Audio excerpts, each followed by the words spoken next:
রাজধানীর ব্র্যাক সেন্টারে media self regulation in Bangladesh শিরোনামে মিডিয়া রিসোর্স ইনিশিয়েটিভ MRDI আয়োজিত এই গোল টেবিল বৈঠকে বিভিন্ন গণমাধ্যমের সম্পাদক, মালিক, সিনিয়র সাংবাদিক এবং আন্তর্জাতিক সংস্থার প্রতিনিধিরা অংশ নেন।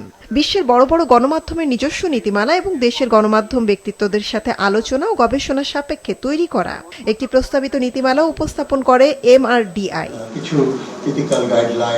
অনুষ্ঠানে সম্পাদকেরা বলেন, শত স্বাধীন সাংবাদিকতার জন্য গণমাধ্যমের স্বশাসন প্রয়োজন।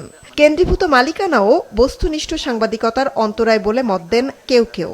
অত্যন্ত কেন্দ্রীভূত একটা অবস্থা, নানা রকমের মালিকানা কাকে কাকে দেওয়া হচ্ছে, তারপর ধরুন কারা কিরকম সাংবাদিকতা করছে, এবং সেই সমস্ত মিডিয়া হাউসগুলোতে দেখবেন যে সবগুলা ওদের দেখবেন একই রকমের খবর সবগুলো জায়গায় যাচ্ছে এবং সেখানে উদ্দেশ্য প্রণোদিত খবর আছে।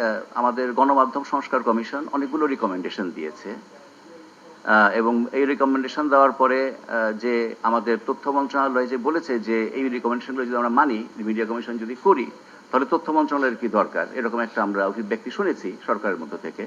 ফলে আমরা বুঝে নিতে পারি যে একটা নন পলিটিক্যাল গভর্নমেন্ট, একটা অরাজনৈতিক সরকার যদি এরকম একটা কথা বলেন, তাহলে রাজনৈতিক সরকার যারা আসবেন তাদের অবস্থানটা কি হবে। সৎ সাংবাদিকতা করতে হবে নিজের এথিক্সের জোরে, নিজের উপরে নিজের শাসন চাপানোর জন্য, যে আমি কতগুলো জিনিস মেনে চলি, কতগুলো কোরআনটা। I am all in favor of self-regulation because the more we are self-regulated, less will be the government intervention. Because আমরা যদি কিন্তু এখানে ওনারশিপের একটা ব্যাপার আছে। গভর্নমেন্ট এই ধরনের যে রেকলেসলি তারা নিউজ পেপারের লাইসেন্স দেয়, টেলিভিশনের লাইসেন্স দেয়, there is a political motivation. মালিক যারা আছেন তাদেরও বলতে হবে যে পলিটিক্যালি আমি আমার এই মিডিয়াকে ইউজ করতে দিব না। কয়টি গণমাধ্যম ভালো সুযোগ সুবিধা পায় গণমাধ্যমের কর্মীরা? কয়টি গণমাধ্যমে, কয়টি পত্রিকায়, কয়টি টেলিভিশনে প্রভিডেন্ট ফান্ড আছে, গ্র্যাচুইটি আছে, আর্ন লিভ আছে, আমরা বলতে পারি? ওয়েস বোর্ড বাস্তবায়ন করেছে কিংবা ওয়েস বোর্ড আদৌ আছে কিনা, কতটুকু হচ্ছে, আমরা কি সেগুলো জানি? আমরা প্রভিডেন্ট ফান্ড অনেক পত্রিকাকে দিতে পারি না, গ্র্যাচুইটি দিতে পারি না। কেন দিতে পারি না, এটা নিয়ে তো আলোচনা দরকার। আমি যদি রাষ্ট্রীয় ব্যবস্থাকে এই জায়গায় ক্রিটিসাইজ না করতে, ঠিক না করতে পারি, তাকে যদি ক্রিটিসাইজ না করতে পারি, তাহলে কিন্তু আমি এই ইথিক্যাল জার্নালিজম করতে পারবো না। Broadcast journalist centre বিজেসির chairman Reznul হক বলেন, শুধুমাত্র স্বশাসন দিয়ে বাইরের চাপ সামলানো কঠিন, কারণ প্রায় সবাই সুবিধাজনক সাংবাদিকতা পছন্দ করেন। স্বাধীন এবং জবাবদিহিমূলক সাংবাদিকতার স্বার্থে গণমাধ্যমের বৃহত্তর ঐক্য দরকার। সরকার কিছু ব্যতিক্রম বাদ দিয়ে মালিক, সাংবাদিক, ইভেন দর্শক অথবা পাঠক সবাই সুবিধাজনক সাংবাদিকতা দেখতে চায়। একটা ফোরাম যদি করতে পারি সবাইকে নিয়ে, তাহলে আগুন সন্ত্রাস অথবা সরকারের দিক থেকে প্রেসার অথবা সাংবাদিকতার অন্য সমস্যা, এসব নিয়ে এই ফোরামটা কাজ করতে পারে।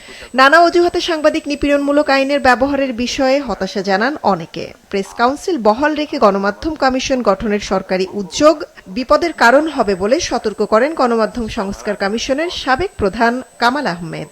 এই সরকার এখন শেষের দিকে এসে তাড়াহুড়া করে অনেক কিছুই দেখাইতে চাচ্ছে যে আমরা করছি বা করেছি। তারা প্রেস কাউন্সিলকে রেখে দিচ্ছেন এবং গণমাধ্যম কমিশন করছেন।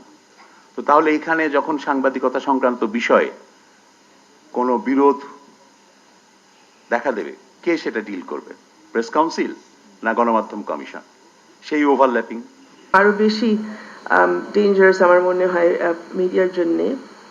যে ধর্মীয় অনুভূতিতে আঘাত হানার ব্যাপারটা, যেটা একটা অপরাধ এবং এখন পর্যন্ত আমাদের সাইবার আইনেও আছে এবং আমাদের নর্মাল দণ্ডবিধিতেও আছে। সেখানে ওই যে ব্রিটিশ আমলের যে একটা রক্ষা কবচ, যে এই ধরনের মামলা করতে হলে আপনার সরকারের একটা পূর্ব অনুমোদন লাগবে, সেটা আনফর্চুনেটলি আমাদের এই নতুন আইনে, সাইবার সুরক্ষা আইনে নাই। এবং আমরা দেখছি যে আবারও ওই পাকিস্তান মডেলে, মডেলে পাকিস্তান ইন্ডিয়া মডেল দুটা জায়গায় হচ্ছে। আমরা দেখছি যে কেউ এসে এরকম মামলা ঠুকে দিচ্ছেন। This is a huge risk, কারণ তখন আপনার শুধু রিস্ক নাই যে আপনি গ্রেফতার হয়ে আটক হয়ে পড়বেন, আপনার জন্য অন্যরা মাঠে নেমে যাবে। এবং যেটা আমরা প্রথম আলো আর ডেইলি স্টারের ক্ষেত্রে দেখেছি। দেশে অতীতের সব সরকারেরই গণমাধ্যম নিয়ন্ত্রণের প্রবণতা ছিল উল্লেখ করে নিজেদের নিরাপত্তা নিজেদেরই নিশ্চিতের তাগিদ দেন অন্যান্য আলোচকরা। মৌমিতা জান্নাত, মাছরাঙা সংবাদ, ঢাকা।